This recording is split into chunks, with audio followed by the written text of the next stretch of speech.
recording is in progress. It's for the Zoom. So as I said, I'm Brian. It's me up there. We also have our coding and zoning specialist, Bill Wright. He happens to be my dad. That's why we have the same last name.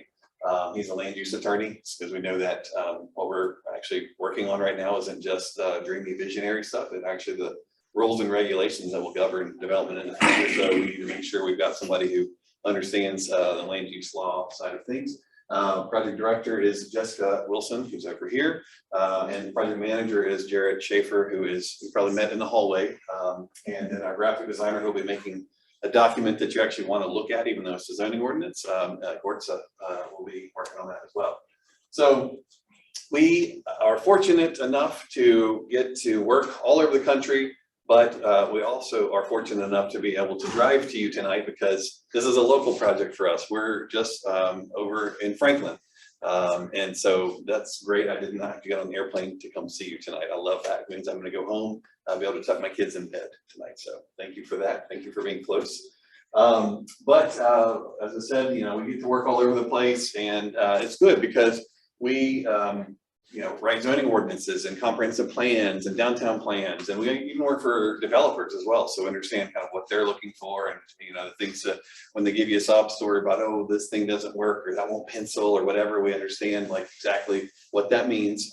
And so but because we work all over the place, we're able to see a lot of things that communities are doing that are working well, things that aren't working so well, and then we can share those with you just anecdotally. Now, what we have to do is make sure, though, as we go through this process, that we aren't just doing for you what we did in, you know, West Fargo or in, you know, Port Chester, New York, or wherever we work, you know, because every place we work, it's all about understanding what makes that place unique and special, and what the people want, what the community wants.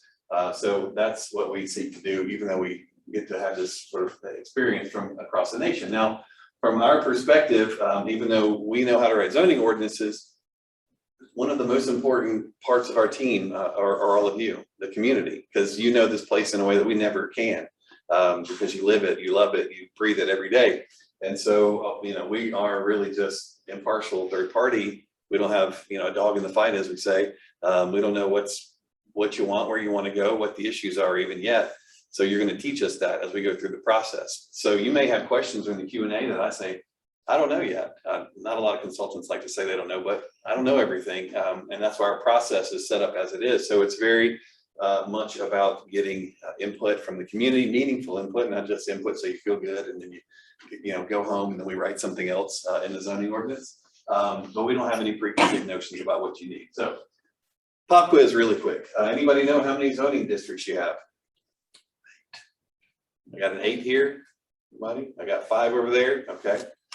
You have 12, right? Okay, so pop quiz. Next one. How long ago was the current ordinance adopted? What? 2005. 2005. Okay. How many years ago was that? Here's the answer. 24 years ago. It was a while ago, right? The reason I ask you this is kind of goes with this slide. So you see in the picture here, the cockpit, this could be going 2 different directions, right? This could be, we're just coming in for a landing, you know, or you know, air traffic control taking care of us, or if you see their faces, they could be going, oh my God, they may be screaming and they're coming crashing. Now, the reason I use this slide and talk about this way is whenever we start working on a zoning ordinance for a city, we have people participate in the process who have never thought about zoning before. We have a lot of people who have thought about it, certainly not experts in it, but they've thought about it, it's impacted them. Usually it's caused them a problem, so they want to make sure that the new one doesn't cause problems. So, but what I say is when you get on an airplane, there are a few things you need to know, like where are you trying to go? What time's your flight? What seat you're in, and most importantly, where the bathroom is, because you want to make sure you don't sit too close so you get off the plane smelling like cherries or something, you know, the air freshener they have in the bathroom. But what you don't need to do is feel like you have to learn how to fly the plane. When you get on the plane, you trust that the pilot and the co-pilot know something about what they're doing, right? And you that little card in the seat back pocket in front of you is not the instruction manual on how to fly the plane. It's more about how you get off in a case of emergency, right? So don't feel like through this process that you have to become some sort of a zoning expert. Whatever you're into, whatever your interest is, focus on that thing. If you're not interested in something else, a particular topic, then let it be. It's fine. You can be as involved as you want. You may find that this is fun and you want a second career and you get into zoning, but nonetheless, don't feel like you have to. There's some huge pressure here going forward. So, assuming that you don't know how to fly the plane yet and you're not zoning experts, we're going to go back to kindergarten here. So this is zoning 101. So for any of you who are experts, I apologize, please bear with me, but just know that the person to the left or right of you may not be an expert. So to talk about zoning, you have to start with a comprehensive plan first. You have a comprehensive plan, and the comp plan is a long-range policy document. It's really about establishing a vision for the future of the city. And it has policies, particular guidance for development, where to grow, how to grow, et cetera. And then specific action items that are intended to think about implementing that vision.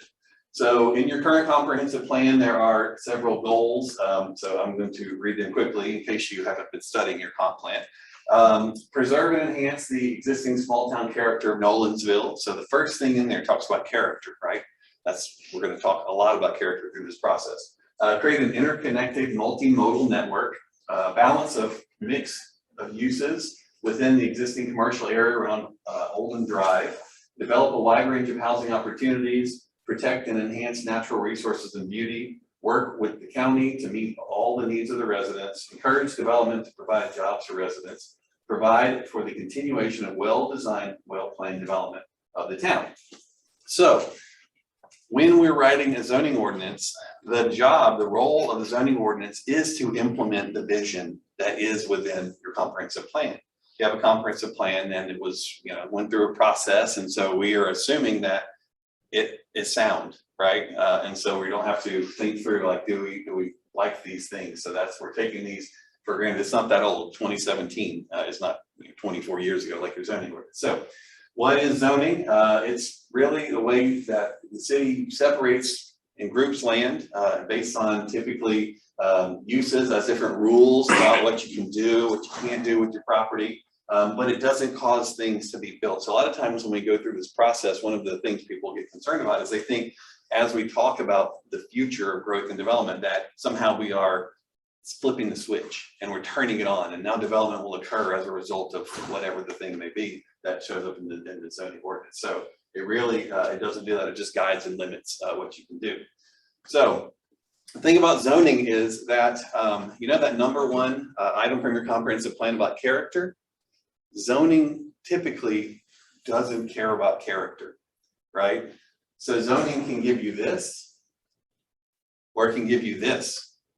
Both of these places have rules and regulations. People are following the rules. This isn't a bunch of variances you see here. This is just what was allowed. Now, this is hopefully an extreme example. And the thing that I love about this is it's really like you could date this photograph based on like what businesses are still in business, right? But in order to make this play, each of these boxes that goes along with this were built, purpose built for those things. So Circuit City built its thing that met all of its needs, and the next, Best Buy and Sports Authority and all of these things. And what it yielded was this place, right? And so you've all seen places like this. You've probably been there and gone to visit them on vacation. Probably not.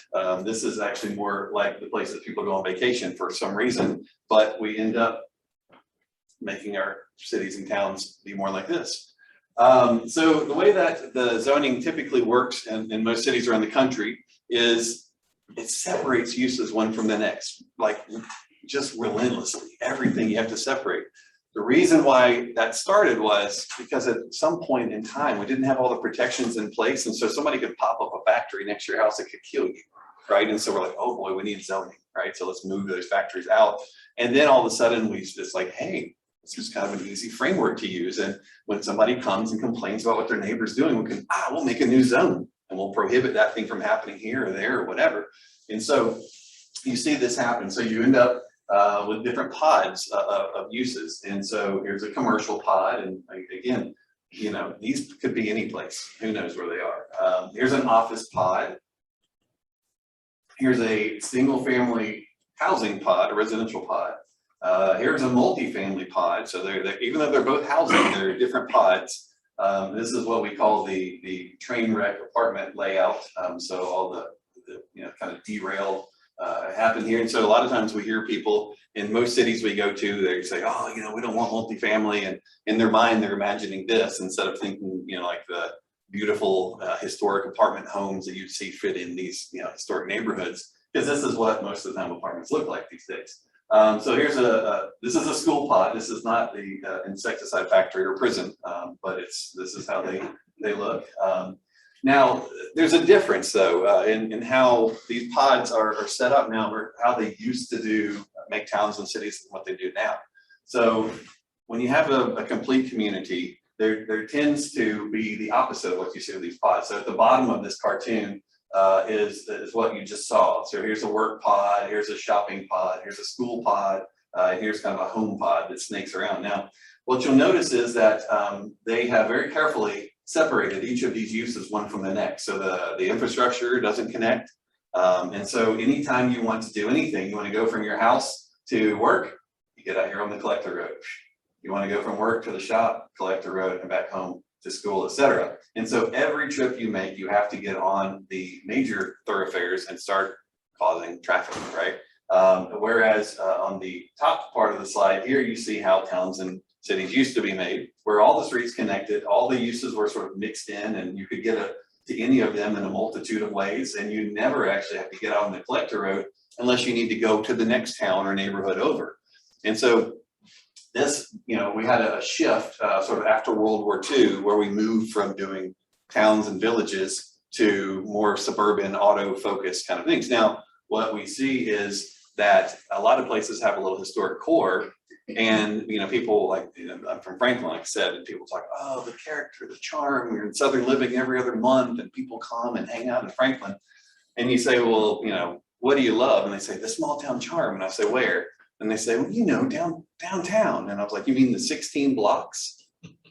That's it. That's all that is the downtown Franklin that people love and put in magazines. The rest of the city is set up in this potted fashion, and it isn't super great. It's not the best thing, right? But people don't think about that. They think about the downtown. So we know that in the towns and cities that are set up like this, there are a few kind of underlying concepts, right? They tend to be walkable. We know the average American is willing to walk about 5 minutes or a quarter of a mile, 1,320 feet to be exact. But if it's 6 minutes, they'll get in their car. I don't know why that is, but some places you can calibrate that regionally. Some places are more hardy and they like to walk. Some places are hillier, and so they don't walk as long. But in general, the average American, 5 minutes. They tend to be more compact. So rather than just spreading out across the countryside and sort of replacing every farm with lawn and subdivision and strip center and all that, they tend to focus where they have development, so they can preserve elsewhere. So you can have true conservation. And then have some actual, agricultural areas around as well that may provide some food security in the future, or whatever the case would be. So they tend to have some mix of uses. So you have your typical daily needs can be met within a reasonable walk, hopefully a 5-minute walk of your house. Not every place is like that, but you see older cities and towns and neighborhoods were set up that way. There'd be the corner store in your neighborhood you might walk to. And then they tend to be diverse. So you have a diversity of housing types, which tends to set up with the idea of a multitude of price points, because every city we're working in these days, people are saying, oh, we have this missing middle need. There's no middle price housing for people sort of that are middle income. So we need workforce housing, et cetera. And the way they used to do that was they just had a bunch of different housing types in any place. Now, today, when you separate all these pods and have residential pods, the residential pods are even sort of further separated by price point. Right, so the income level of the person lives in there, and then you have gates and guard towers and stuff to make sure that the people who live in the $250,000 house don't siege the $300,000 house neighborhood and those kind of things, right? And so it's quite a different way of looking at things today than it once was. So as we go through this process, one, I said we have the comprehensive plan that kind of lays out the vision for the future. And so all the things that I just talked to you about are related to that. And then we're also, charged with modernizing the ordinance moving forward. So what will a modernized code do? So we'll protect the most beloved parts of the city. You all, I feel like we're here at a really interesting time. A lot of places we show up and they're built out. It's like they've made all the decisions, all the land is used up, and now they're like, oh, can you help us fix this or change that or transform this, or, oh man, why did we do that? And so we're here at a time when, you guys are on a growth trajectory, but it's not too late, right? And so we can figure out how to, make this place be what you want it to be in the future. Do we slow growth? Do we transform? Do we have different types of growth? Do we consolidate more, or do we continue to just kind of spread out and do subdivisions until you're out of land? So the other thing is enhance areas that need improvement. People always can point them out to us, oh yeah, we really need to work on this area, that area. We're looking to create more predictable outcomes. Now, the number one thing that our private development clients tell us, and developers that we meet all around the country when we're working for cities and towns, is just tell me what the rules are and I will follow them, even if it's more strict, even if it costs me a little more. You don't understand how much it costs me when I have to go back and beg and beg and try. Is this what you wanted? No, try again. Is this what you wanted? And so we see a lot of places where the zoning ordinances are set up, they're very subjective. They're not very clear. And so it tends to be a very negotiated process. So in a lot of cities, they love the PUD, the plan unit development. So essentially, you have a piece of land, you write your own zoning for whatever it is you want to do on that piece of property, because there was no zoning that suited you. And then it goes through the whole review process, and the elected and appointed officials, along with hopefully community input, determine whether or not it's deemed appropriate or not. And so what we want to do as we go through is make the outcome predictable by making the standards clear and easy to use, so that every time a developer comes in, they don't have to worry about what's going on. You're going to get their highest level of product, because that's what they call it, product, by the way. You end up getting their highest and best development because they haven't had to waste all their budget kind of going back and going back and going back. And from the citizens' perspective, you don't have to be afraid every time you see a sign go up for a development project, because we went through this process, we wrote the new zoning ordinance together. It reflects our vision for the future. It represents what's in the comprehensive plan. And so you don't have to be afraid. You can quit coming to meetings. Like we see so many people in so many cities around the country, they're just like, yeah, planning commission night tonight. All right, come on kids, gather out, to Chick-fil-A, let's go, and so it's like a thing, because you're like the sentinels. You gotta stand vigilant against the developers and what may happen. And so I don't know if it's like that here, but that's what we see in a lot of places. So there we go. So the other thing is creating something for everyone and the right place for everything. So we work in communities a lot of times where this actually happened in Brentwood. We weren't working there, but this same thing happened there. So it's close to a home example, but we were working in New Hampshire, and the community, they were just saying, we are a 1 acre city, like 1 acre zoning. We want all our subdivisions to be 1 acre lots. That's who we are. That's what we do. That's that character that we love. And so I started learning more about the community through the process. And I realized not everybody felt like that, because there were, some people who had different preferences. They didn't want to take care of an acre of land. They'd spend their Saturday cutting lawn and all of that stuff. So that was thing one. The other thing is, we learned that the reason why they have 1 acre zoning was because that is the smallest land size that they could put a septic system on. And so when they originally laid out the town, it was like, okay, well, we need to deal with our waste. What do? 1 acre lots, perfect. And so this thing that people have latched onto and were so holding on so dearly to is really what happened when they were flushing the toilet, right? And so it wasn't about a choice that they made, that just happened to be the result. Now, mind you, some of the people who moved there liked it. And so it's not a bad thing, right? But for it to be the only thing, what then happened was, when people got to the age that, or not even just the age, but the mindset that they didn't want to take care of that piece of property anymore, that they needed, they couldn't afford to have somebody come do home health care. Because they had fought so long and were so successful in defending their 1 acre zoning, they had to leave the town to go to the senior center in the next town over. It hadn't occurred to them, one day, I'm not going to be 40. One day, I'll need somewhere. I want to downsize. One day, I'll want to be somewhere I can walk, because people can walk about 20 years longer than they ought to be driving, right?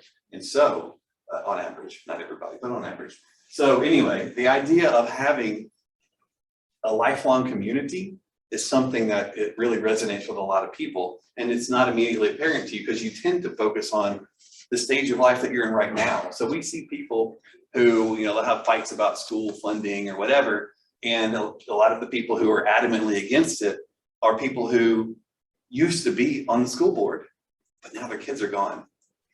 It doesn't matter to me now, and so you see that kind of, it's just like the stage I am in my life is what's important to me. So what we try to do is recognize that zoning and planning are a long-term endeavor. And so the things that we set in place today are things that will be off into the future, implemented. And so you end up, if you've got kids, think about, well, what are my kids' preference? What are my kids going to want?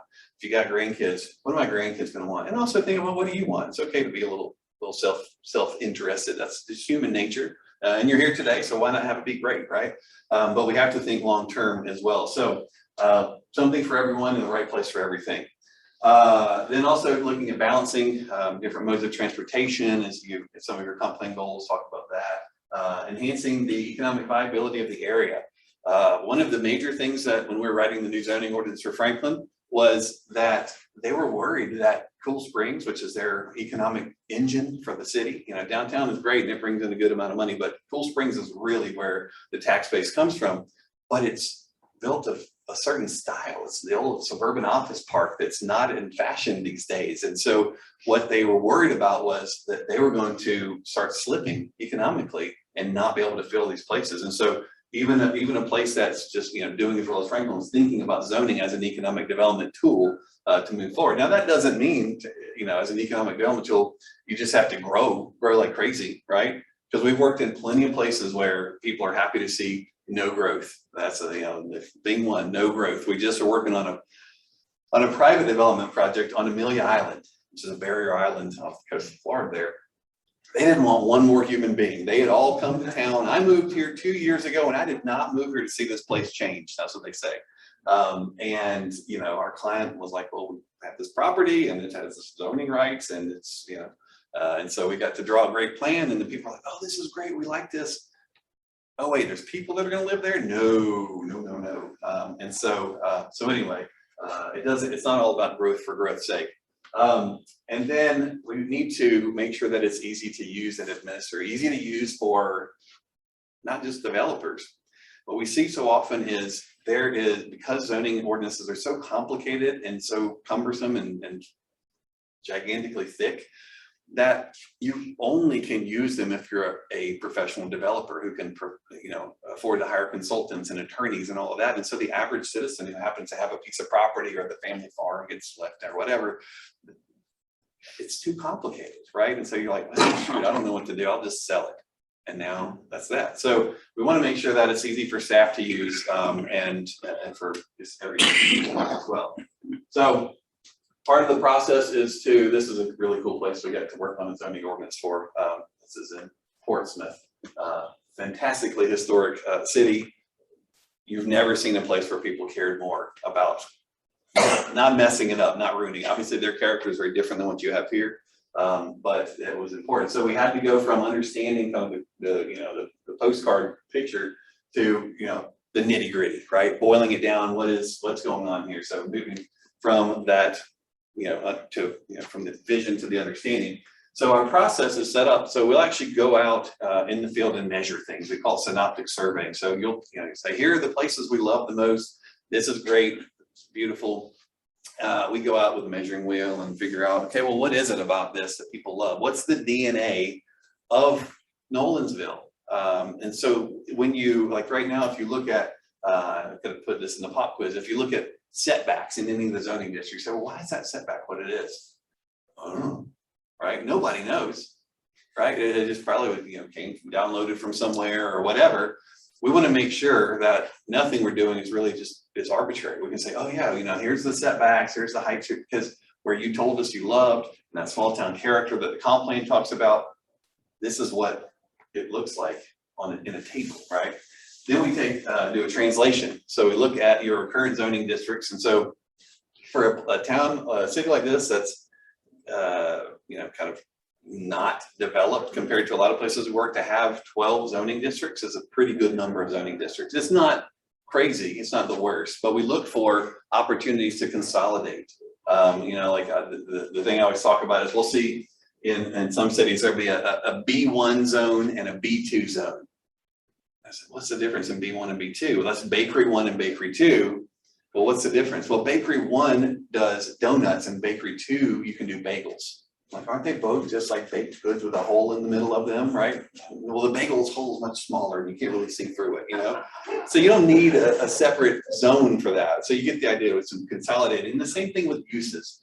You see that in most zoning ordinances, the use table is just never ending. It just goes on and on and on. And so many of them are, no one can explain to you what the difference is between one or the other. And so looking at that, and then the way that we think about zoning is about character. Number one in your comp plan goal, that small town character set. So we think about zoning, instead of separating things by uses, we look at differences in character. And so that's the other thing we'll do, is sort of translate your existing zones into these character zones. So you can start to look and understand that. Now, that said, uses will still be, here's a use table that we've done recently, right? Uses will still be there. They just won't be like 3/4 of the zoning ordinance, hopefully. They'll be simpler. They go from the most important thing to like the 6th most important thing. Because at the end of the day, when you think about any place you love, if I asked you all, what's your favorite town or city anywhere in the country? And you think about where that is, and you imagine, because 9.5 times out of 10, it's going to be some historic place, right? For whatever reason, we just love historic places. And they withstand the test of time. Now, if you think about what happened in those buildings over the 100, 200 years that they've been there, it's been everything. Like, who knows? The buildings weren't built for a purpose except for to house stuff and people, to have, to be space that you could occupy. And then what goes in them goes in them. Now, that said, there's still some wisdom to moving some things apart, right? If it could kill you, right, some sort of toxic factory, well, the EPA handles that. We don't have to worry about the factories hopefully killing us now, but they still, certain uses make noises and smells and bright lights. And so there's an output factor, right? If it's making an output that's obnoxious to someone, then maybe it doesn't make sense being right next to something else. But you'll see that, uses can be done a different way. So we also know that not every place in every town or city can be this sort of walkable, cute downtown thing, right? As I said, some places are already conventional suburban development. You may want some more of that in the future too, right? And so the way that we set up, that has a particular character. So don't confuse character with being like a historic neighborhood. We find that they often will hold their value better and longer. And it is more and more the preference these days as people are thinking about, sort of changing preferences, not necessarily looking for the large lot subdivision, but more of the cute kind of, downtown, in-town neighborhood kind of vibe. You see that a lot, but again, it's not for everybody. So I remember when we were talking about it in Franklin, we said, like 80% of 90% of the developments in Franklin are built out in this conventional suburban way. And so having a few more options of maybe some of these neighborhoods that are a little bit more walkable. When you ask everybody in Franklin, what's your favorite neighborhood or development besides downtown neighborhoods, they say West Haven or Berry Farm. Those are the two. And those are built using the same guiding principles as the historic downtown. But nonetheless, you have this more conventional, and so that goes in there and has its own character. But then you may have a more traditional, historic kind of flair to new development also that's similarly treated. You can even do, industrial areas. They have a character, and, maybe, some people love that and may want to work there, may not want to live there, but they have their own character. And even regional retail, you can do that like big box stuff, if that's something you want to do in the future. Some places where you guys say, you know what, that's not for us. Like, we want to differentiate ourselves by doing something different, and we're going to be all about true small town charm, not small town charm and character, like, just this one little area, but the whole place. Now, other places say, no, we were working after Katrina in Pass Christian, Mississippi, and their Walmart, which happened to be on the Gulf front, waterfront property, funny enough, brought in like 70% of their tax revenue. And so the elected officials and the city manager said, whatever you do, they have to come back, because otherwise we're out of business. And so no problem, so, but other places don't want that. So at the end of the day, kind of putting it all together, these are a couple of pages from a zoning ordinance that we did not too long ago. This is a very urban picture, so ignore the photographs in here. Maybe y'all are going to surprise me and tell me you want to go all in on a downtown or something, but nonetheless, what you see is this very visual, very graphic. So there's inspirational renderings, photographs that's explained kind of, here's the words, what the intent is of this district. Over here, here's where it explains things like what a setback is and how it's measured, what is building height, and then the dimensions are all here. So it's very, very simple and easy to use going forward. So we've had an opportunity to talk to a few people around town, and there's a few things that we've heard. So think about this, see if you agree. So what do you like most about Nolensville? We heard parks, the greenway connectivity, trees, safe city, good schools, independent shops and restaurants, so it's not all just chains, sense of community, mix of rural and suburban, and a touch of urban, the central location regionally, affordability, and the potential of this place is exciting for some people. What are the challenges? We heard traffic, and we got to experience that one day as we were driving in, and we got stuck at the light there. And I'm not sure if there was a signal problem going on, but something wasn't working right. A lot of it, though, is early signs of the impacts of the development decisions you've been making over the years, right? And so you've got all these new developments that are focused on people having to drive everywhere, and you only have a few roads, so you don't have a real network of streets yet. And so even though the development may have multiple inputs onto a certain road, it's like one giant cul-de-sac made up of a bunch of streets, right? So you all have to go onto that one road. You can't go out the back of the neighborhood on another road, or heaven forbid, to either side of you, right? So because we've heard that here and other places that we work, and it's not unusual, but the idea of connecting freaks people out. They say, well, if you connect the street, oh my God, people are going to drive through my neighborhood so fast, they're going to cut through. And I'm thinking, how your neighborhood is this and that, and like, you got to really want to go through there for it to make better time for you to cut through somebody's neighborhood. And I also think about, can you imagine if you were, let's just take ourselves to Columbia, for instance. We work on their zoning ordinance in Columbia, and their little downtown. Let's say you're on whatever street, make up First Street.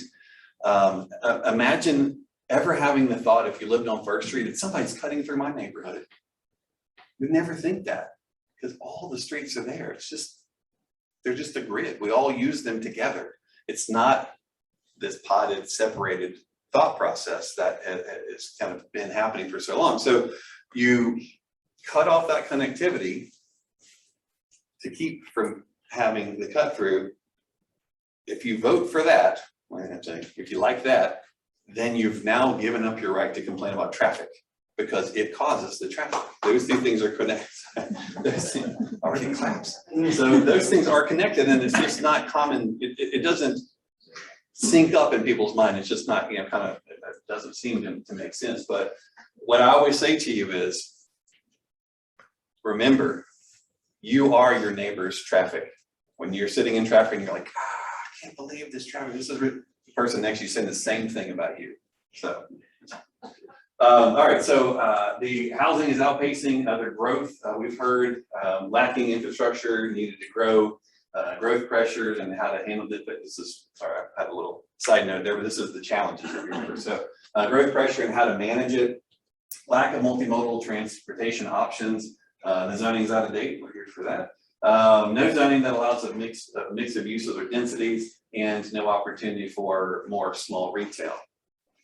Some of the goals that we heard, people said organize, and this is independent of the previous slide. So this is what people have said without the benefit of knowing kind of how we typically approach it. So organize, user-friendly, written in plain language, including graphics, provide design standards, architectural variation, good character, provide options for mixed-use development, sidewalks and streetscapes, provide for a variety of housing options, and missing middle housing. So you also told us missing middle, just like every other city. So it's like quite a thing these days. If you're not familiar, Google it. There's lots of information, but and we'll talk more about it during the Planetpalooza as well. So this is the key, though. At the end of the day, and I said this a little bit earlier, but make sure whatever we do has to represent the essence of this place. We cannot import some alien operating system that now you become some other place that you aren't. That said, you can become a different place than you are, right? So if you think about every place that you love, every one of your favorite towns and cities, or even think about the most intense places like Manhattan, they start off with a shanty and a feed and seed at a crossroads, and then they grow and they change over time. The idea of sort of coming to town and taking a snapshot and things don't change after you get here because you're protecting character is a new thing. We've had to, as planners and code writers, we've had to adapt to that idea that there is the idea of preservation and conservation of things is great because we get to keep historic buildings and stuff. But at some point, people aren't comfortable, moving to that next tier of city. So you have to decide, and your comprehensive plan sets out a vision for this, but are you always going to be more of just a hamlet, or do you want to become a town or village? I mean, technically you're a city, but it's all about the character. So we expect all of you to hold us accountable for this, because this is what we don't know yet. We're going to learn it, and we'll hopefully teach you some stuff about it through our synoptic surveying and the DNA and understanding, and you'll see it through new eyes. But you have to tell us, are we getting it right? So that's important. So timeline and next steps. Here we are tonight, community kickoff. We are still working, gathering information for preparation. We're analyzing your current zoning and doing those kind of things. We have the most important thing coming up is the Planetpalooza, November 3rd through the 7th. So that's a multi-day event where we have a series of presentations. We have specific meetings with different topics. So we may talk about things like traffic or character or whatever the case may be. Then we'll have a final presentation, a pinup, because we'll actually be working on some specific design concepts for different areas around the city where we can say, okay, these things that we've all heard from you all as a community, like here's what that looks like when you actually see it drawn out. Or we'll have our renderer or artist will be doing rendering so you can see. So it's not just like, do you like 5-foot setbacks or 6-foot setbacks, right? And so it's very, very visual. You'll love it. It tries to make zoning as sexy as we can. But that throughout, that whole thing is open to the community. You can come to the presentations or the technical meetings, or just drop in. We'll be working. You can drop in. We may, who knows, we may be online then. You never know. But nonetheless, we will still be able to do the same thing, even if we have to do it online. Then during the winter, we'll be drafting the ordinance. We create a client draft. Now, we focus so much on transparency and having the community involved and all of that, that this is the one step that people sometimes get nervous about because they count on us for that, to let them be a part of the process. Now, the client draft, what we do is essentially we say, okay, here's the first draft. Planning department, can you take a quick look at this and make sure there's nothing crazy in here, that we haven't left something on the cutting room floor that we all talked about and you expected to be in there. So it's really like a quick cursory glance. They take a look at it. They say, oh yeah, you misspelled Nolensville or whatever. And then we make the change and then we get it out, the public draft. And so the idea is that typically what we like is for everybody to kind of get that at the same time. and you can all review it. We'll do an open house where we'll kind of give you an orientation, just sort of step you through it. And then you have a period of time where you can review it. You can mark it up, you give comments, that all goes to the planning department. Then they consolidate all the feedback that they've gotten from the community on it. They give that to us, we make changes, and we create the final ordinance. So that's looking, according to this timeline, like summer 2020. So it's a long process, and then it actually will still go through the normal adoption process. So all of this stuff that we're talking about is like bonus. Used to what we do, you'd like the planning department may write a zoning ordinance and make changes, and then they show up and you say, hey, everybody come vote, do you like it or not? And that was that. You know, you have your public comment period, you get your 2 minutes and whatever. So all of this run up to that is in addition to the normal process. So hopefully that's helpful and meaningful. So here is Planetpalooza. This is one thing, most important thing to note here is this right here. See how she's smiling? This is a planning and zoning meeting that she's at. Now, it just so happens that we did it as a wine and chocolate party because they had a local winery guy, the chocolatier. And so that may be while she's smiling, but this was at the beginning before she had the wine. So now but the idea is that, hands-on, we do a little bit of this, but we like to mostly do more of this, just back and forth dialogue, right? And then if, like I said, if we have to, we've done this online, it works great still, nonetheless. So staying involved and connected throughout the process, there is a web page, Zone Nolensville, what's the web page? .com right there. Oh, let's see, zonenolensville.com. Now, the thing that's great about the web page is that it is not just a place where you go and it's like, when's that meeting again? Or what's the, whatever. It's actually two-way. You can go on there and provide input as well, not just like typing in your thought. Like any exercise that we do in person can be done online. So if we have a mapping exercise, you can go make marks on the map and give comments and various things like that. So it's a very interactive and will be hopefully helpful for you. So that is that. Now we've reached the end. So let's chat. We can talk about anything you want to, but here are some things that often spark good conversation. So what are good examples of development in the region? Where do we need to look for inspiration? Because you all are relatively small, but you have a vision for kind of downtown core and some of that. You don't have some of the stuff yet that you're seeking. And so we need to know like where to look for inspiration. And maybe not even regionally, maybe if you've seen something online or someplace in your travels. And so that's maybe more of the core, but also housing development. Like what are your favorite developments? Maybe they're here, maybe they're elsewhere. And then is new development accomplishing your vision for the future? And then hopes, dreams, fears, aspirations, concerns, big ideas, whatever. So I'm going to pull up a chair and we can chat. Yes, sir. First is a point of clarification. My name's Paul Bullock. I live in Stonebrook. Who is here representing the town tonight? Oh, yeah. So we've got capacity, if you don't mind, because I'm new to the fore. If you could please just tell me who you are and what you I'll stand up. I'm Lisa, I'm one of your commissioners. I'm Diana Tomlin, I'm your planning director. I'm Haley Gallagher, I'm one of the commissioners. Eric Adams, the mayor. Oh, excellent, great. So I'm sorry. For assistant planner. Okay, thank you. So my question is, I think at this point in time, all of Nolensville is for sale, okay? And I don't begrudge people cashing out and the timing is right and that.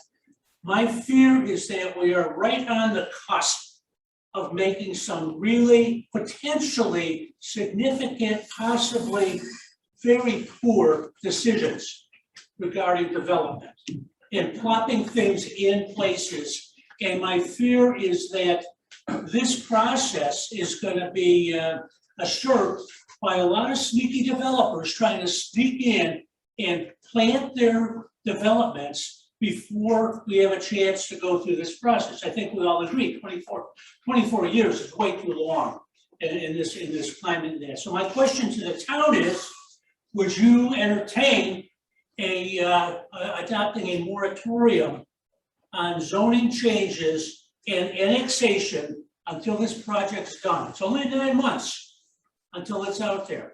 If we can do that, we can take some of these big subdivisions, and then we all know which one we're talking about from the aborted public meeting a couple of weeks ago. That got deferred to the next town meeting so that we could have probably 10 minutes to discuss it. It's got school implications, access implications, all that stuff is being dropped in a bucket along with an annexation. And I'm not begrudging the people, the process, or anything. I'm just saying that, to me, it sounds sneaky. It sounds like some developers are hustling to try to get this in place before we have an attempt to have an opportunity to create a rational zoning plan for our community. So I would challenge our town to consider, before they take on for discussion, voting on these new developments that are coming up at the next meeting, that you would consider a moratorium until we have a chance to go through this very positive, very constructive process that's long overdue. So I'll give you the outsider's perspective on it. Obviously, we write a lot of zoning ordinances, and we do see sometimes developers are like, oh shoot, we gotta hustle. Let's get in there and get something in before the new ordinance is in place. Now, that's some of them. Now, there are others who may be sitting there with the best, PUD, the dream project you could have ever imagined. Is everyone's on the same page, you're all gonna vote yes on it. And in order to sort of stop the other ones, you now thwart the good ones. So that's one thing. But one of the things that people often don't think about when they are having concerns about growth and development is the person that's selling their farm to the developer. And so that person who was like, oh yeah, it's time for my kids to go to college. I'm gonna cash in, I'm gonna sell the farm now. And then let's say we do something like a moratorium, and he's like, okay, what do they call that? Where you skip a year before you go to college? The gap year. Like, hey guys, gap year, and so that's something to think about, not just like the sneaky developer, as you said, but just, the landowner. And here's the other concern. Mercifully, this hasn't often happened to us, but it has happened a couple of times where we have a timeline laid out here, and it's many months, right? You say, okay, we'll just wait for that many months, and we'll get around to it. And you haven't bought the land anyway, so it's no big deal. No, maybe the landowner, it's a big deal for them, but not the developer. So, but people decide they want to be learning how to fly the plane, and the zoning ordinance gets caught up in fly specking every single word in detail and whatever. And so, I was talking to somebody and they said, yeah, we've been working on our zoning ordinance update for the past 4 years. And I said, 4 years? What in the world have you been doing? Well, we've been having meetings and we've been doing studies and been doing this and that. So I want to make sure we got it right. And I said, well, in the meantime, and they didn't have a moratorium. In the meantime, you've just missed 4 years worth of development that you could have had at least some impact on, even if your ordinance wasn't perfect. And so in Franklin, what we did there, we actually finished it early. And the idea was that after 12 months, we would come back and basically do a little cleanup. And so it took the pressure off for it having to be perfect the minute that it was adopted. Because I can promise you that even if it's not a perfect ordinance, as quickly as you can get it done, it's better than what you have now.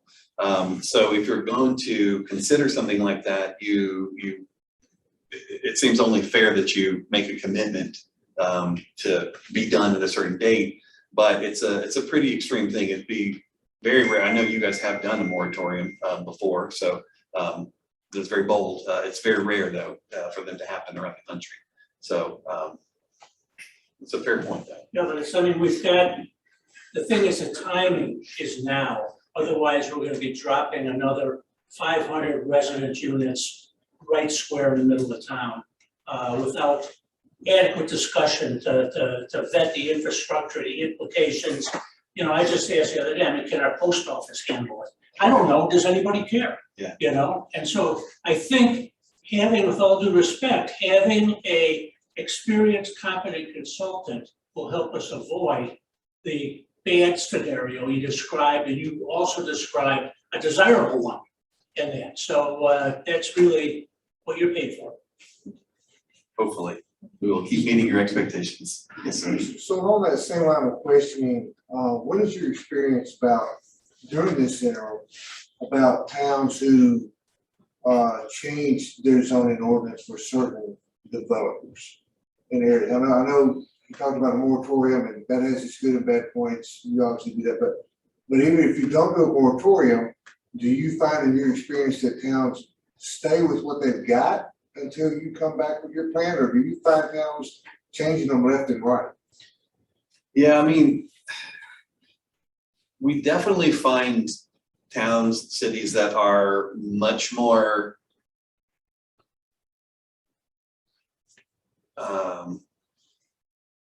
reactive to the desires of a developer.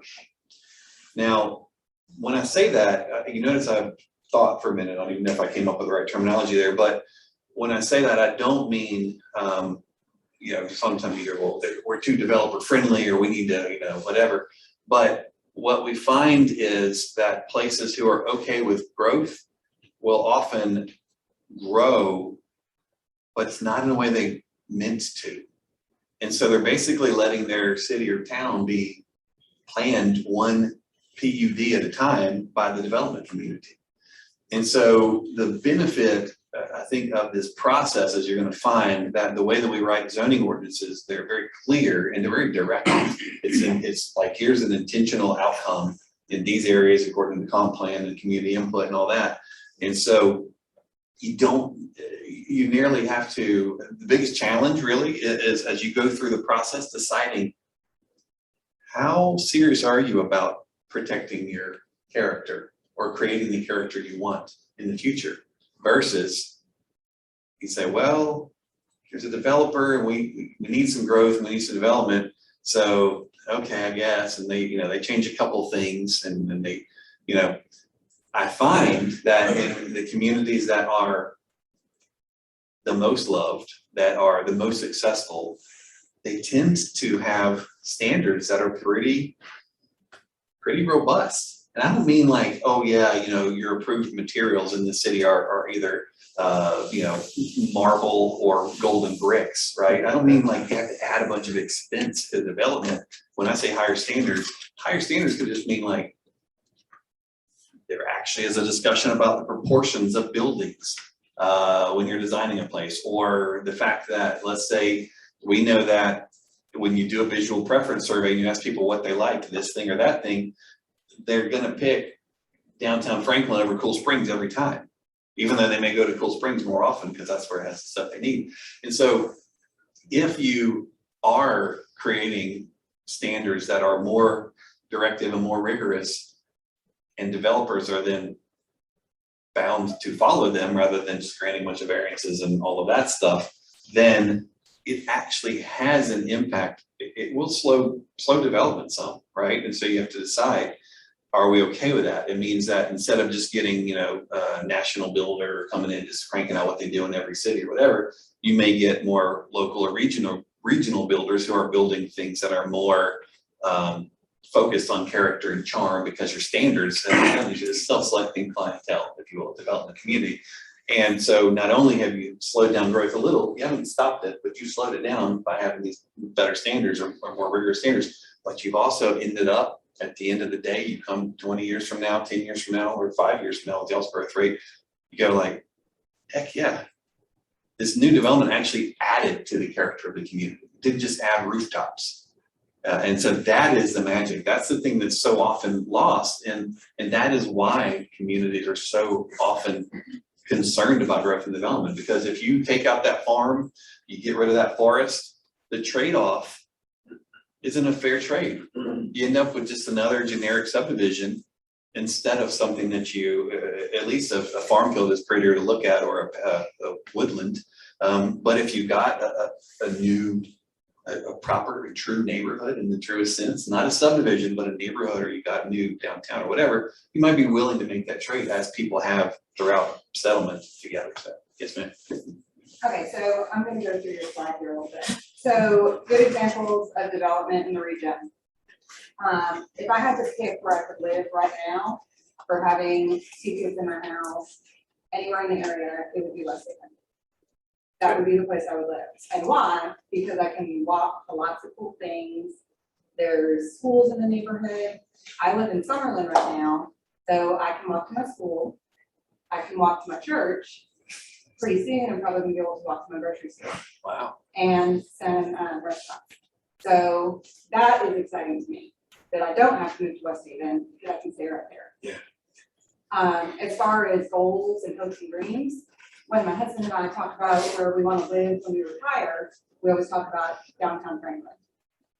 Now, what makes me sad is that I have to think about moving to downtown Franklin. Why can't we have somewhere like that in Nolensville, where I can walk to a coffee shop, walk to restaurants, and things of that sort? So I would like to see that. Great. So to answer some of the questions on the screen. And I would like to see some better event places. The Buttercup Festival is wonderful, I love it, but it's super hectic walking around the streets with kids. So if we could have somewhere that we could get maybe off of Nolensville Road and have a back square to where we could have that kind of behind Nolensville on either side, that would be great. I like your idea about moving things off of Nolensville Road to where you don't have to get on Nolensville Road for everything. Like, for example, I know the Publix thing is kind of down the street. I don't even know if it's been voted on and passed yet. But what if, for example, Fantasy, which is off of York Road, had been the Publix complex instead of Publix being on Nolensville Road, then Summerlin, Telfair, Silverstream, all of those could do their grocery shopping and have some restaurants on the other side, more to the, was that east, and not have to get on Nolensville Road to do all those things, which is better for traffic. Now, you said about connectivity, I will disagree with you there. I would prefer to not have a lot of people driving directly past my house. So if I had a choice, if you're in the downtown area, you know to expect to have a lot of traffic there. If you're in a neighborhood, I don't want more people driving past my house, personally. Now, I live on a pretty busy street, so I can handle what I got right now. I just don't want to. Yeah. Well, and that's a great point. To clarify, I wouldn't just connect one street through a neighborhood, because then you but using your West Haven example, in West Haven, every street is connected unless it butts up to a stream or some sort of an environmentally sensitive area. They can't connect it. So every street is connected. And so the traffic is distributed throughout all that. So it's like 1,500 acres is West Haven. There's like 3,200 houses approved. There's about 2,700 built right now. Mixed use town center, if you're not familiar with it. But no street feels particularly busy because they all get used based on where you live or where you want to go. But if it was just, there's 96 and then there's one, a couple of connected streets, then it would be troublesome for sure. Is there one online? We've got a lot Oh, online, good. We'll actually. come We've to you after got that. Okay. 30 participants online. All right. So we've had great turnout there as well. So my line was, what if any proposed rezoning requires that additional roads and infrastructure be spilled out into adjacent areas? And then can you provide any specific examples where rezoning to higher density has resulted in lower congestion, lower crime, and lower taxes? Yeah. Great. So the lower taxes for sure, because you have more people to pay for the stuff, right? So when we were working in Pinehurst on their comprehensive plan, Pinehurst historic golfing place, it's like where golf came to America, was Pinehurst. And they're a very senior focused community. People retire there, and they said, "Oh, we don't want any new growth." And so we had to kind of work out together, like, what is the appropriate growth rate? Is it like one out, one in? Somebody passes away, somebody else can move in, or is it just to keep up with the cost of increase of services over time, because inflation and all that stuff? And so, what we see in a lot of cities that we work in is the city manager, the person who, or whatever the role is in that city, who is looking at the finances all the time, says, "Oh yeah, I know they say no growth, but unless they want to have higher taxes or whatever, we need to grow at a certain rate." And so figuring out just big enough is the key. The reduced traffic, for sure. We had a project we were working on recently where we actually had the opportunity to create some connections through the parcel that were not there before. And so you're adding people, but now people who used to have to go all the way around and go, get on a main road or whatever, could now go a multitude of ways. So there's that. And then in general, crime wise, what you see is statistically per capita, crime in a more dense area is less frequent than in a suburban location. It seems like impossible to believe that. But what you see is there's so many people around. They're on their porch, on their stoop, they're looking around, whatever. To commit a crime is really difficult in an area where there's lots of people. In an area where there aren't, you kind of like, which house doesn't have their lights on right now? Okay, you sneak off and do what you need to do. So, anyway, yeah, those are all good questions and concerns that people have when it comes to growth, for sure. So, yes. Garrison Snell, I'm resident of Camp Creek. My wife and I just moved here a year ago, I guess. Found out she was pregnant. We decided to leave 8th Avenue and come to the suburbs. Sort of thing. It's pretty prevalent. Really good stuff. You ever qualified? I'm a member of the town economic development committee, so I appreciate you tying that to economic development. The first bullet point there, I'm from Bentonville, Arkansas. Oh, wow. Yeah, I love Yes, it. home of Walmart. Yeah. So we got Walmart, obviously. I mean, home of the Walton Family Foundation. How about that? And Sam's 5 and Dime or whatever. Right. So think about that, right? I guess 10 years ago, it started with Crystal Bridges Art Museum. Yeah. But the 5 and Dime was preserved, the downtown was preserved. The trail connectivity that they've done, so it's big desire for that year. I think the only thing I'll add to the conversation, I would agree with everything the lady in the green jacket here said. Very good. The only thing I'll add to it is my wife and I, we own Nashville's oldest Italian restaurant called Cafe Nona. It's in Silver Park. I bought it, I bought it 2 years ago at a preservation project. The guy was wanting to retire. And we bought it and preserved it and really improved it. We want to open a Williams County location. The primary reason we're not opening one here is because of the pushback against bringing more people in. The only reason I would open one in Franklin for it one year. And the reason we moved here instead of West Haven was the potential, right? But we didn't go into a community. So, there's me, myself, and a few other restaurateurs I know that have sidelines hoping that, development will be approved and people will move here. So that we can stand up to things like having it here. So that's the only bit of feedback. I'm really excited we got someone who's qualified to job here. It's exciting. Thanks. Hey, too nice. This is great. So much better than working in New England. This is the first Yeah, meeting. this is the first meeting, right? So all right. So I'll go here and then to Green Jacket. Yes. I'll be controversial. Okay, good. So Here, Jessica, this one for you. one thing that we don't have in town, as far as like this new development accomplishing. I think that we don't have places here. We have developments. We don't have places that we can go and spend a lot of time. I know a lot of people complain about traffic. It's true. You go out on 2 o'clock in the afternoon, you can't make a left turn. Yeah. You really can. Right. The one time you can make a left turn, you can make a left turn at 7 o'clock on Friday, Saturday nights, because nobody's in town. Yeah. Oh. Because there's nothing to do here. Got it. For adults, or I should say nothing to do. There's very little to do. Right. For date nights, there's virtually nothing for teenagers to do here. There is such a gap there that we desperately need to meet for our residents of all ages. And that's something that's got to be fixed sometime in the next 10 years. Because as our younger children grow, they're 5, 6, 7, 10 years from now, they're going to be teenagers. They're going to need something to do. If we don't give them something to do, they're going to find something to do. Yeah. Teenagers don't usually find good things to do. Right. I know because I have experience being on in the past. Yeah. So that is my only thing. We need senses of places. When someone says downtown Franklin or West Haven, Berry Farms, or even Maryland Farms. People know where those places are. They know what's there. They know that they can go there. They know what they're going to get there. I don't know if we have them today. Maybe the historic district, maybe the Hillside Center. Those are probably the best examples. And maybe town center too.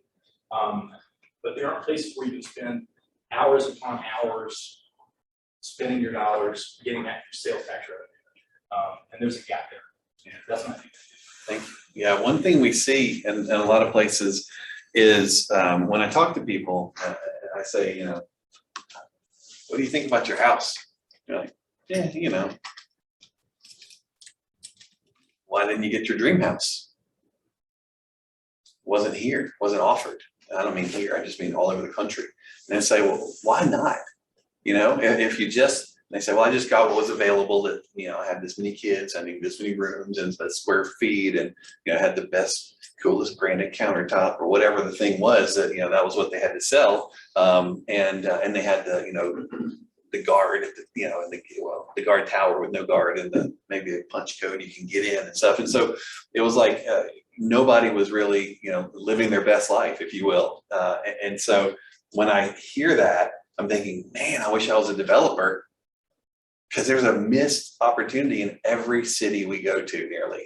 There aren't a lot of West Havens and Berry Farms in a lot of places. Now, that said, not everything that you want to do here in the future needs to be Berry Farms and West Haven, right? Sure. Maybe have one to offer or a few to offer even. Maybe that becomes the predominant way that you develop. If you're going to do a new development, it's going to be in the form of a neighborhood. But when you look at, you know, the density in a place like West Haven, it's very dense compared to most subdivisions. But people say, oh my gosh, this feels so great. A lot of people say, I might not like to live here because I don't want to, like, I've got dogs and stuff and I don't like neighbors that much or whatever, but I still like to walk around the streets. It has a charm. And by doing that in West Haven, do you know how much of Williamson County farmland they didn't spread those people out across? And so now they can conserve that. So it's actually a conservation mindset by developing that densely there. Now they have some issues because we don't, you know, 96, there are other opportunities for other roads, but Mac Hatcher's coming in. And so that's a huge piece of infrastructure that multiple streets from West Haven will punch right into, and that'll solve, here it is. That will start to solve that, that because it's connected to multiple streets, will solve some of the traffic problems on 96. So that's that. So did you have another one? And then we had you. Oh, that was you with your yes. I was just gonna add to what Rob said about the teenagers. I have 2 teenagers, and so a great majority of my time is spent in the car on Clovercroft going to Franklin, because there is nothing for them to do here. I mean, they can ride their bikes to the Sonic, but that gets really boring really quickly. Not to mention they have to cross Rocky Fork from where I live, which is like playing Frogger. Yeah. So, you know, we really need to have places for all ages, not just for teenagers. So I would like to see places where folks in the 55 over category have a spot that, you know, that they enjoy. Places for adults to, you know, in that 25 to 50 age range that want to go hear music or, you know, want to go out to eat. And then for the kids and for families as well. That's really a big part of what we need to address. Yeah, well, and you know, kind of like the story that I told about people having to leave their town when they get to be a certain point where they want to take care of their lot or they, you know, can't drive or whatever. We also see this phenomenon of, you know, holding on to an exclusively suburban development pattern and it not being at all desirable to young people. And then everybody's like, oh, please come visit us for Christmas. You know, why don't you come visit me? I live in a cool city, you know? And that's the thing. And so the kids move away and you know, some people are like, thank goodness, but not everybody is like, thank goodness, you know? And so trying to think about, you know, having this be a place where people want to come back, loved living here growing up, and you start to see that, you know, because the preferences are changing around the country, that, you know, being able to have that long-term sort of sustainability as a place, city or town, you need to be able to adapt. Yes. Speaking of like the kids leaving and not coming back, and a lot of that, there's nowhere for them to live at all. And so, I mean, housing market's crazy right now anyway, but I mean, I'm a former teacher, real estate agent now, and I couldn't afford to live here as a teacher, 2 teacher salaries. And so, not to say that we have to have, you know, cheap houses, but at the same time, you want your teachers living in the community they're teaching in. Yeah. So, it's a really hard spot when everybody that I've worked with always wanted to, hey, we want to stay in Nolensville, we need a bigger home. But now it's like, people want to stay in Nolensville, but we don't want to spend $1 million. Yeah. And so it only goes up from here. And so if we don't do anything to create, even renting, there's nowhere to rent. You have to rent, you know, a 3-2 for $3,000 or something like that, $2,800. And so people can't do that normally. And so we're cutting out almost intentionally a large portion of people that I think that if we all love this community, wouldn't want to share it with people. And so we're cutting out diversity too.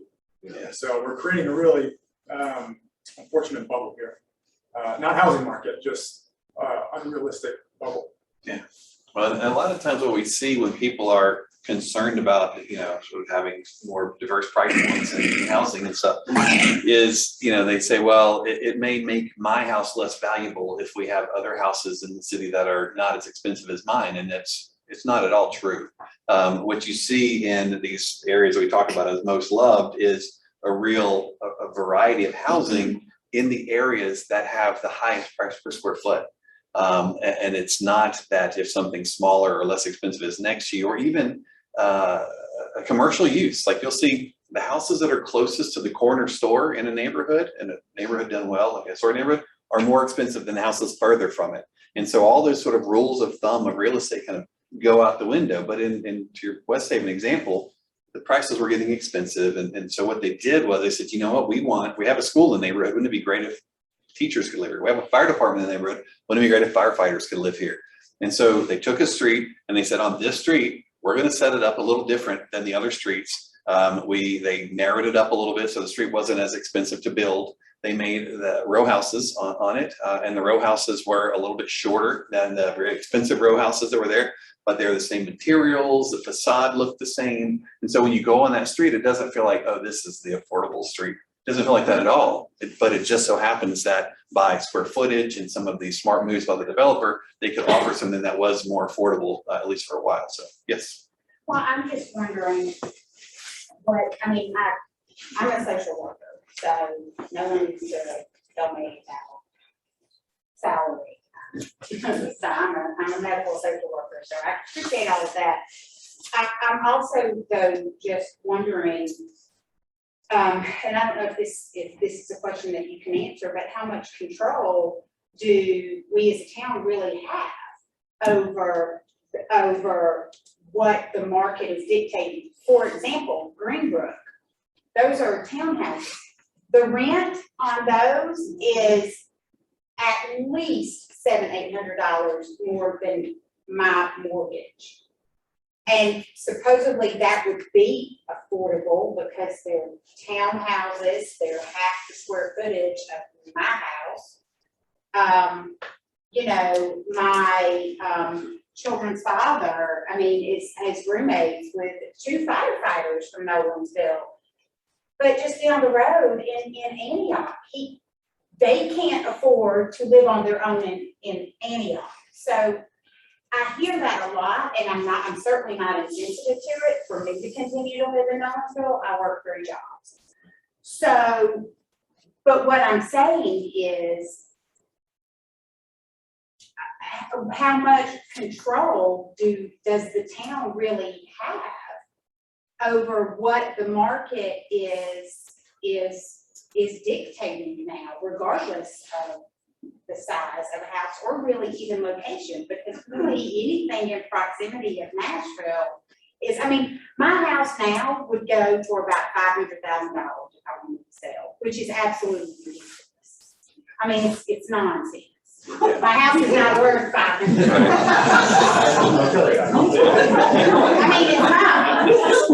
It's not, but that's what I could get for it. Because that's what the market is dictating. Yeah, well, the answer is, I'm not sure in the state of Tennessee what the statutes are regarding this, but in most places, the answer is not any. You don't have any say in that. So the example I just used, the developer decided that was important to them to to do that. But they had a density that allowed them to be like, oh yeah, you know, we're actually doing pretty good on this. Let's use some of that extra and do something good for the community. And they'll have an overall, because we're making a neighborhood, not a subdivision, they felt like having the teachers and the firefighters that were there living in the neighborhood was a benefit. The other thing though is if you only allow or offer one thing, like the 1 acre example I gave earlier, then you 100% have decided that this is the price point for Nolensville. Because yeah, neighborhood to neighborhood, it varies a bit, but there's sort of you go look on Zillow, there's an average price per square foot of a house in any given place. And that average is about what it is. There's a range, but you can figure out. And so then you are left to do what people have always done. You have more affordability based on how big the thing is that you live in. And so if you have that multitude of housing from small to large, then there's something at least in the universe of being, you know, having some level of price diversity. So looks like we've got online and then come back to you. Yeah, we've got a couple online here. Sorry, I'm really terrible at like noting who has their hand up. So if you've had it up for a while, don't storm out, just shout at me. So it said, I support the plan for a village. I want to avoid strip malls and prioritize walkability. Given that, what are typical actions that town will need to take based on adopting the zoning plan? Roads and sidewalks, what else? Yeah, the good news is a lot of the things that the zoning ordinance affects, in fact, everything are on the private property, right? Because the city isn't subject to its own zoning, right?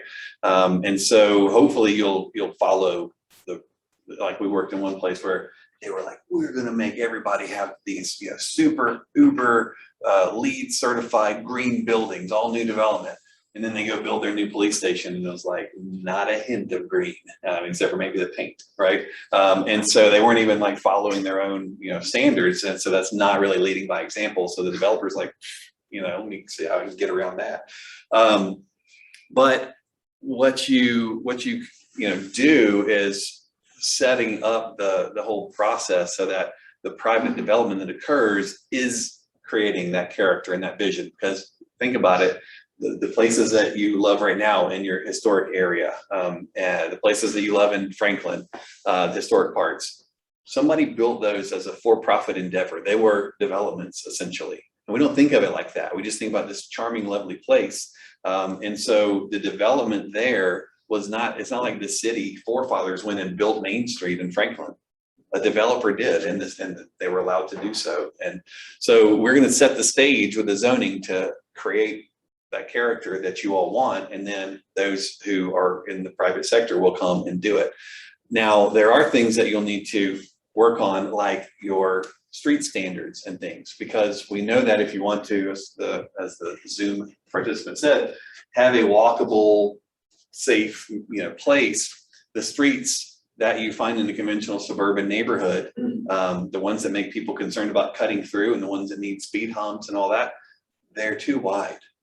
They're designed wrong in the first place. And that's why you have these sort of aftermarket add-ons, these band-aids like speed humps, and we're trying to slow down traffic. Well, you don't see people speeding in downtown Franklin or any historic core because the roads are narrow and they have on-street parking and street trees and the buildings are pulled closer, and psychologically, you don't feel comfortable driving fast, even though you could.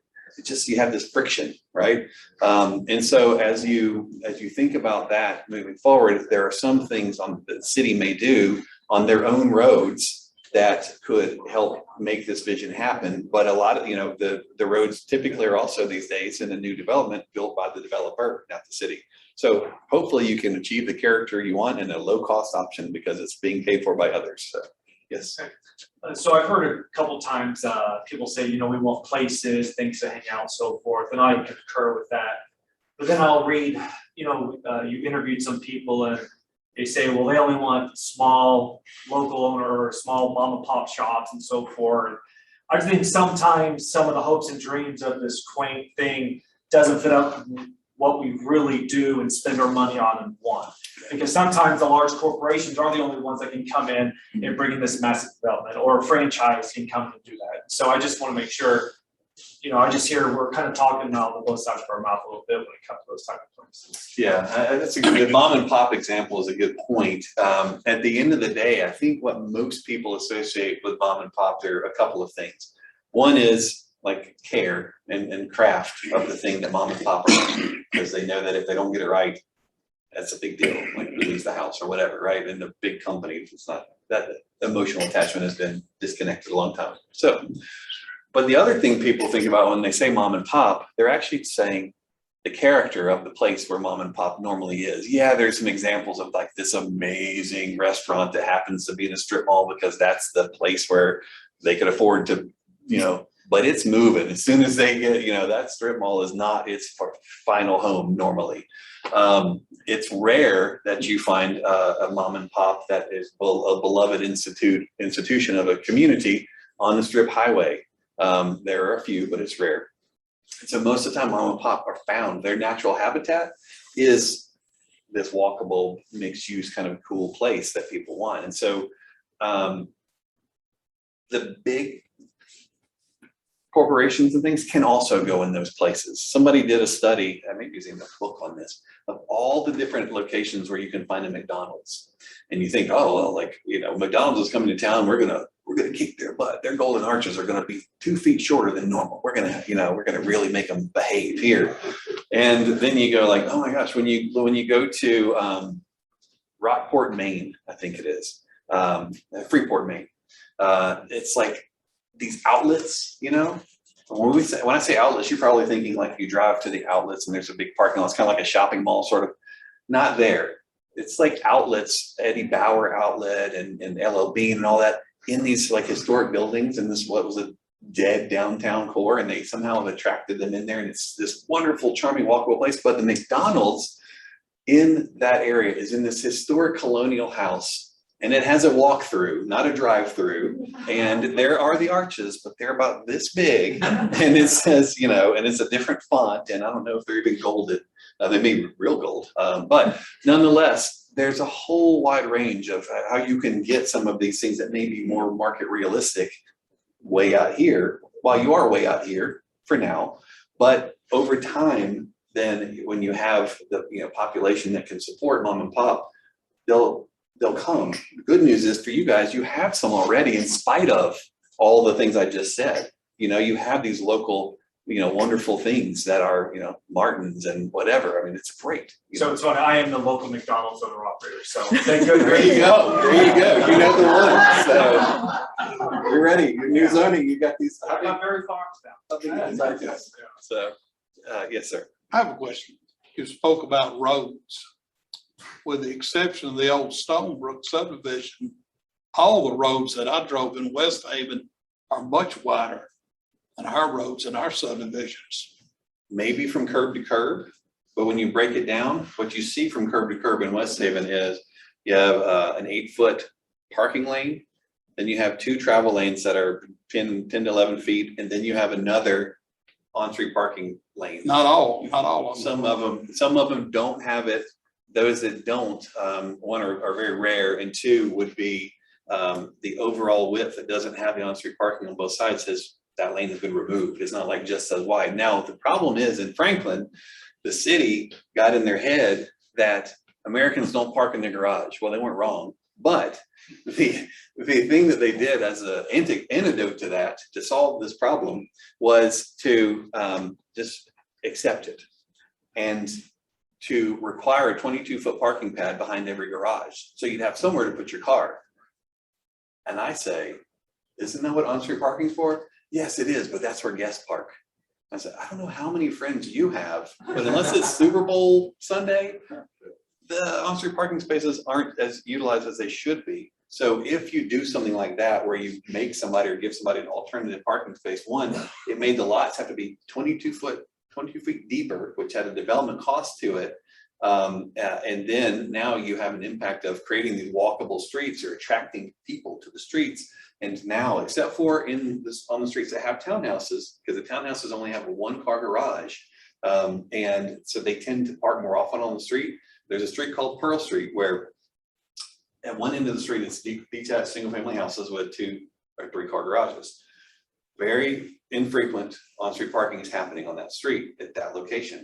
But just down the street, the row houses start on the same street. And so you can hear people, you're sitting on the porch. When they get to the row houses, they slow down because that friction is there. The on-street parking is used in that case, but the on-street spaces aren't marked either. And so from a visitor's perspective, it's this really wide street. What's going on here? I thought this was supposed to be walkable. So That's it's supposed to duly be noted. But I will say the garages and the single families are set back about 22 It feet is that parking. lot. past the front facade of the house. Oh, yeah. Where here, the most we've got is 3 foot. Yeah. So So that's a that- great point. And that helps with that on street parking Yep. when you've got places to park. Yes. Those So cars don't park hanging over the sidewalks. there's one lot in particular where it was on a corner and the garage isn't pushed back far enough and that truck is always over the daggum sidewalk. Yep. But what you see in West Haven and Berry Farms is most of the streets have a rear lane, a rear alley, right? And that's where the garage is. And so very rarely do you see a house that is accessed the garage from the street, to your point. And that only happens when, like I said, when you can't connect those roads through as well. If it backs up to a wetland or a stream or something, or a historic tree road that they were preserving from the farm. And but when you do have that situation, the garage is on the front of the house, it's pushed back at least 20 foot minimum, most often further than that. And that was something when we were writing the new zoning ordinance, it just so happened in West Haven, the developer did impose that upon themselves because that was the character and they knew that historic neighborhoods were like that. And so let's do what they did. But the development community was pushing back on that. And so we had to work really hard to make sure of that, because I have this great graphic I'll show you guys sometime where we built this little 3D model and it was like, garage is set back 10 feet, we'll set it back a little bit, 3 feet. Yeah. And where the cars would park, and then 20 feet. The reason 20 feet is a minimum is because that's about how far it takes for your car to get behind the front facade of your house. And so when you're looking down the street, anything less than 20 feet feels like parking lot. Any 20 feet or more feels like a walkable street. It's really interesting. You see that graphic, you flip back and forth between the two, and all of a sudden the city council is like, oh yeah, that's a good point. That has a big impact. So we are talking about zoning, but who's responsible for overall town planning, such as bypass, long strip mall, Nolensville ugliness, in quotes, et cetera? Are we stepping back to look at overall vision for core elements, massive traffic issues, et cetera? Have we finalized the core vision? Very concerned about uncontrolled growth being approved with limited end goal defined, and what is process timelines for approval?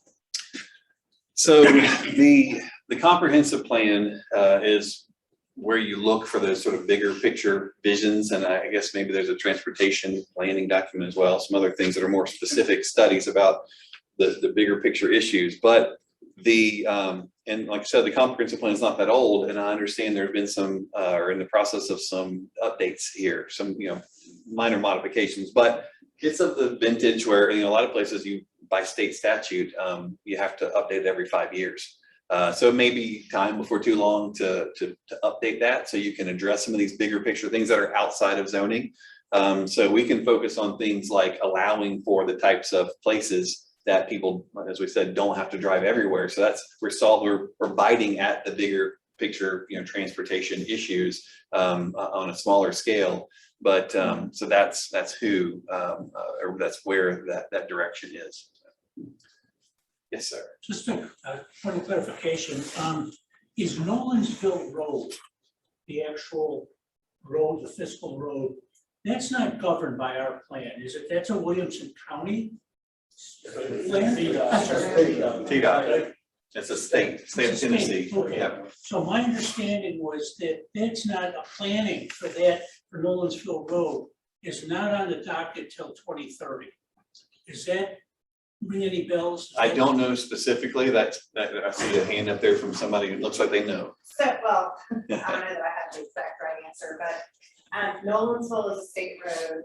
We are currently working with the GNRC, which is the Regional Transportation Council that works with TDOT, to make sure that anything that we're trying to do for the town is considered in the plans that they're doing regionally, in terms of the connectors like Nolensville Road and Clovercroft and the work they're doing down on 96 right now.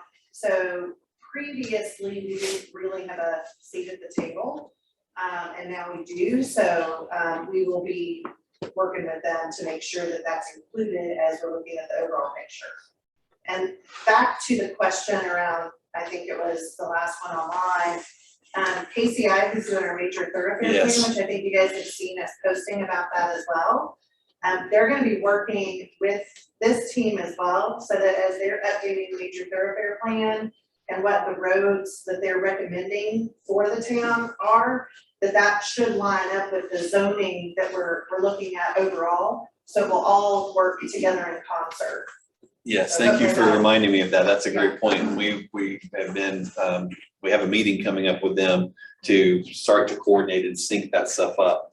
So that totally slipped my mind. Thank you. But that said, you know, moving forward and looking towards the future, you know, it's going to be really important that you all are, you know, kind of all in on the direction you want to go. And what that means is, you know, we'll be looking at the, you know, the standards for things like streets and, you know, the character of places from rural to the most urban, whatever your version of urban is, right? But everything in between as we go forward. And so y'all have to work with us on that. So, you know. So what is the plan now to handle our struggling infrastructure? I may have missed it or are off topic, but adding more homes, 500 plus, will cause people to leave Nolensville. That is not progress. Yeah, so that's why it's important when you do grow and you allow development to come in, that it has to be, as we always hear people say, thoughtful or smart growth. And you know what that looks like is, if we know that developing in a certain way causes these problems, then if we're committed to not having those problems in the future, we have to quit doing that, right?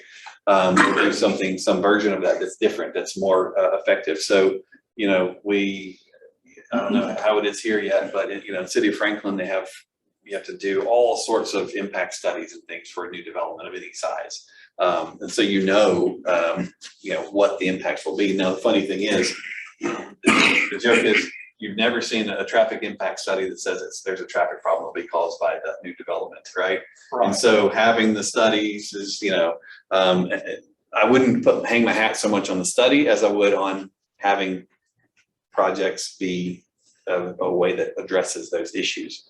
The question about Nolensville Road as well, let me go back to that for a second. A lot of times when you have a state road that comes through and it's the Department of Transportation, people are like, oh well, we can't do anything about that. We don't have any control over it. Well, we've been working for University of the South in Sewanee for several years now. And Sewanee is the second largest land holding of a higher education institution in the country, second only to Berry College. They have 18,000 acres, 13,000 acres, they call it the domain. That includes the campus as well as the historic little village or hamlet that's adjacent to campus, if you've ever been up there. And running through the middle of that is Highway 41A. That is a TDOT run state route. And it's like 5 lanes across right now and has not much traffic on it. So we've been working, because they want to have the village there and enhance the village that this is running right through. We've been working with TDOT for several years now to do a road diet on that road. And so it's going from 5 lanes that are very inefficient and wide and unsafe and no one wants to cross it and cars can fly through when they do come through, to doing 2 lanes with turn lanes and street trees and sidewalks and buildings coming up to it. So you actually feel like you're driving fast for a while, and then at a certain point you come and you start seeing the character change. So it's this idea of a context sensitive thoroughfare design is what it's called.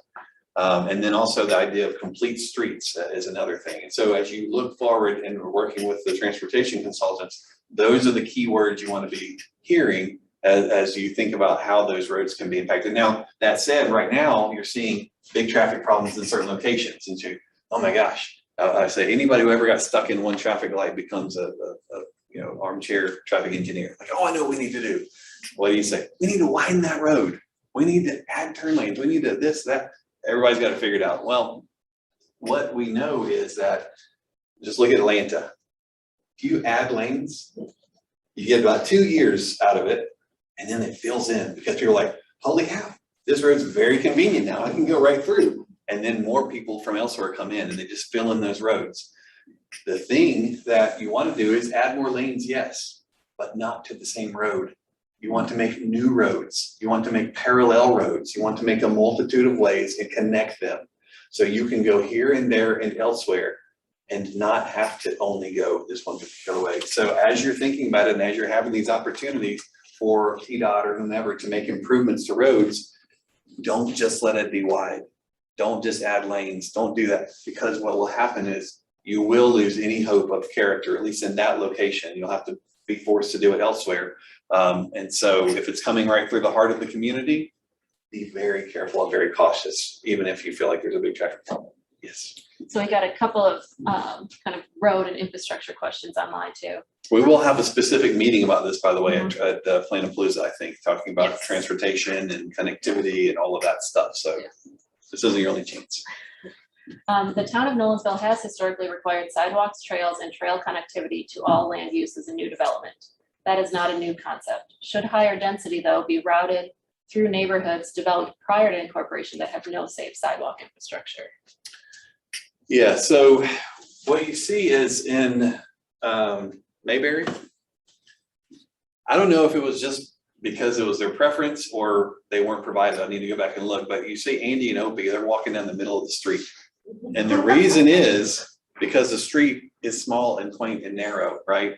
And it doesn't have a bunch of traffic on it and it's doing all that. And so not every street, even though like as a sort of a, what are those yellow books, the Dummy's Guide to whatever, like, so Dummy's Guide to Walkability is sidewalks on both sides of the street. Don't have to worry about or think about character and, you know, all the nuances that come with that. But in a more rural location, in a more sort of a hamlet kind of thing, you may not need sidewalks on both sides of the street, but it's not bad if you have them, but it changes the character. So in those neighborhoods or subdivisions that don't have them currently, even if additional connections were made, it's not like it's going to be some sort of an unsafe situation. People will, you know, have the room to do what they need. Maybe the roads, if they're designed like most roads that you see in most places that meet the standards that are required by engineering and public works, they may have room for sidewalk and still be very passable, you know? So, but what we see is in this mindset about subdivision and not cut through traffic and all of that, that even in like in Franklin, it is required that every new subdivision connects to the next one. You have to stub in streets and so you stub it in, the neighbors move in, the next subdivision is coming and ready to go, give it a couple of years, though, a few years down the road, and people have gotten used to it not connecting, and they freak out. Oh my God, you're gonna connect? Yeah. Even though we've seen that connection there forever. So I always say, like, put a big sign that says future road connection, don't even think about it, you know, and don't even think about complaining. And then in your covenants and restrictions, you know, like if you move into this neighborhood, we hereby sign and agree that we will never complain about connecting, because if you do all of these other things, there's a cascade effect, there's a ripple effect. If you are designing places that are dependent on connectivity, but you allow it to not happen sometimes, you've now gotten the density that you didn't want and you're putting it on those roads again. And so you have to be like maniacal about that connectivity. There are neighborhoods where people are actually going back in and there happens to not be a house at the end of the cul-de-sac or whatever. And they're like, yeah, we want to connect because there's this new neighborhood center over here that we want to, you know, not just a trail, but we want to even go, or we don't want to have to drive all the way around the neighborhood and get on the collector or whatever. We can just drive right over there. It's much more convenient for us. And so as you look and think about, you know, what you allow, just based on outcry from the neighbors, then you have to be really careful, because it's not just that neighbor, because the people who aren't in the room complaining are the people who aren't living next door, who will be complaining when they're sitting in traffic next time because those roads didn't connect. So I'm kind of curious to see you're in the zoning business. In the last 2 years, how has the zoning business changed? During the pandemic, the increase in home deliveries, I see a lot of mom and pop shops and even larger chains like Applebee's, et cetera, all reduced to going for business. Now, if we set the center that revolves around these kind of businesses, we have the same change. These places get wiped out, small stores, they can't be adapted to larger stores. And we end up with a real problem. We got more nail salons and dentist office here, and we know what to do with it. We got the best nails and teeth in town. So let's look at that in terms of, we can't put a big grocer everywhere. What do we surround the grocery, big grocery store, that kind of stuff? How does the zoning change with pandemics, working at home, all of these things like that? Yeah, so the first thing that, when the pandemic hit, I was thinking was, okay, well, a lot of cities require sidewalks to be at least 4 feet. I said, well, maybe 6 feet's better, right? 6 feet, social distance on the sidewalk. Maybe you need actually a little bit more so you're not falling off the sidewalk every other step when you're walking with your friend. But so that some of those sort of spatial things have changed. People want to allow more outdoor spaces. We're seeing these road diets that I'm talking about where they're like, let's say their main street was a boulevard. They're like, take 2 of the 4 lanes and close them, and now it becomes just outdoor dining. And so a lot of those kind of things have happened. Now, what we see in spite of COVID and before COVID even was there's a real change and a real push towards what's called experiential retail, which means that they can shop online. So why get out? They want to get out because they want an experience. Right. And so that's the only thing besides Amazon that was doing well at all, was those places that are places, as somebody said, that have character. And so mom and pop have been able to do better here recently against the online and the bigger boxes than they have in the past. Now with the pandemic, anybody can live anywhere pretty much, right? Not everybody, but most, you see people just picking where they want to live because of place, because they can work from remotely now. And so place becomes more important than ever. I always say this was the first time that Mayberry can compete with Manhattan. You can run your multi-billion-dollar company off your front porch on your little farmette or whatever. So there's been some changes like that. But in general, we find that, believe it or not, if you were around here 20, 25 years ago or so, downtown Franklin was a dump. That's what I hear.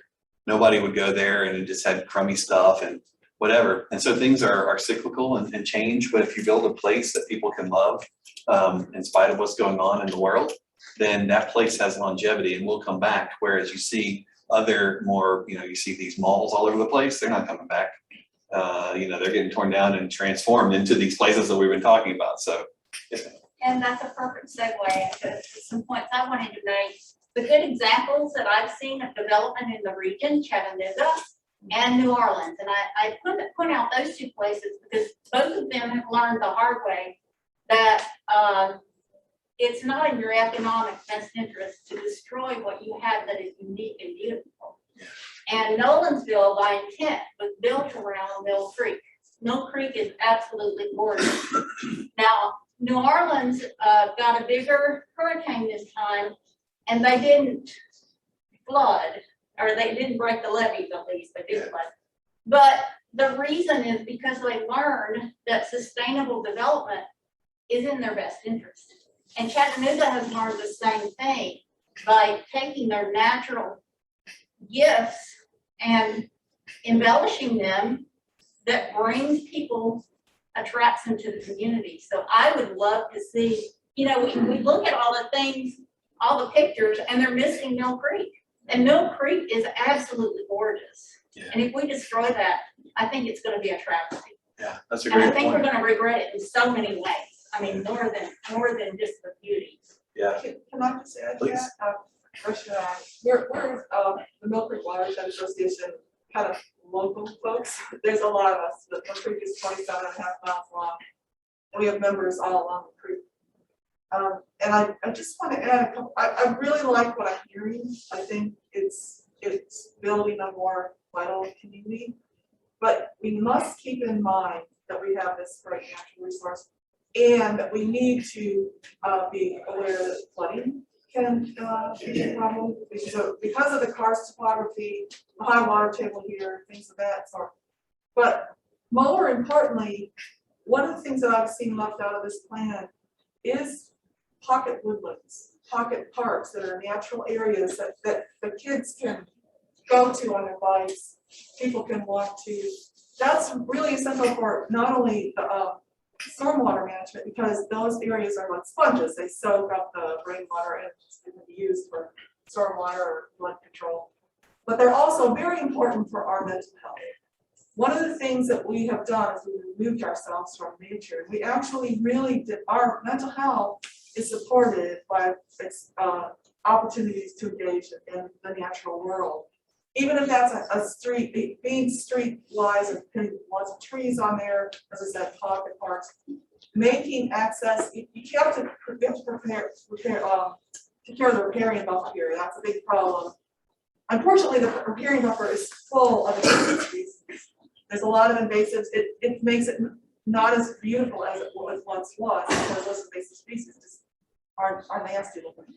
So I guess trying to keep in mind that focusing on bringing nature into these lovely communities you're talking about, I think will really just, put the cherry on top. And you see missed opportunities where, the developer can save a lot of money by, just leaving a little green space, leave a little circle in the middle of the cul-de-sac. Right. So the water can seep through.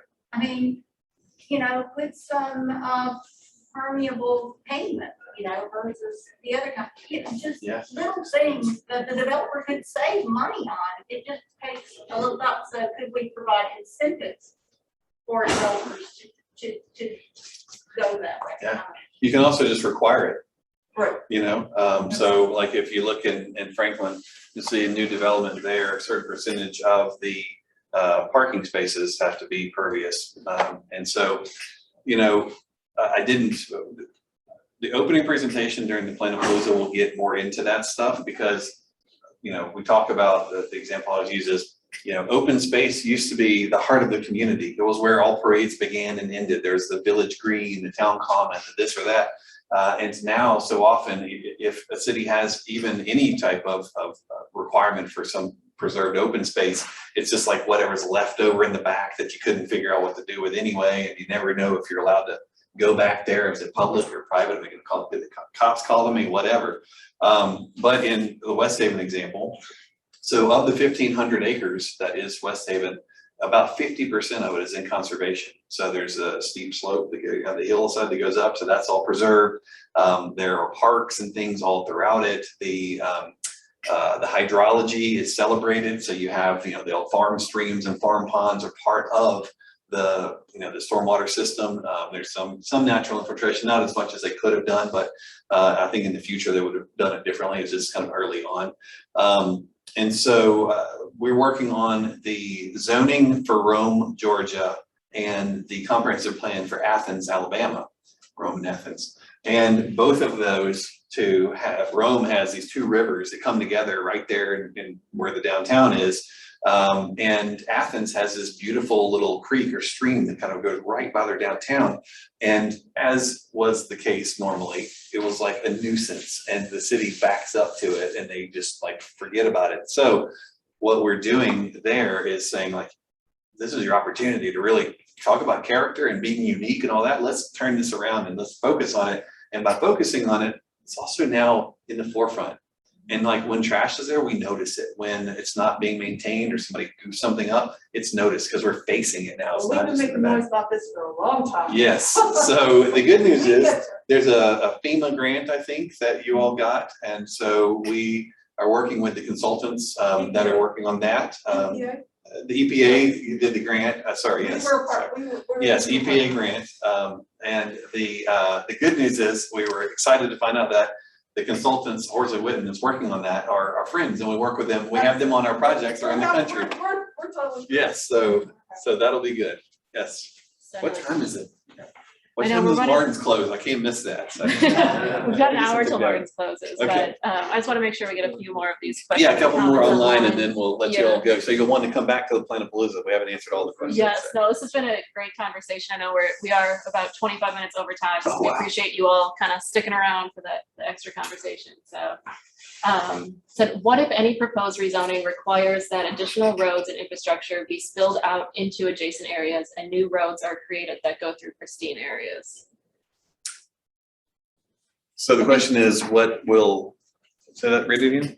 What if any proposed rezoning requires What that if additional any? roads and infrastructure be spilled out into adjacent areas and new roads are created that go through pristine areas? I think the concern is that in new rezonings, there might be roads that go out into kind of the pristine Right. adjacent areas. Yeah, so the short answer is unless it's conserved with a conservation easement of some sort, then anything goes, anything's allowed.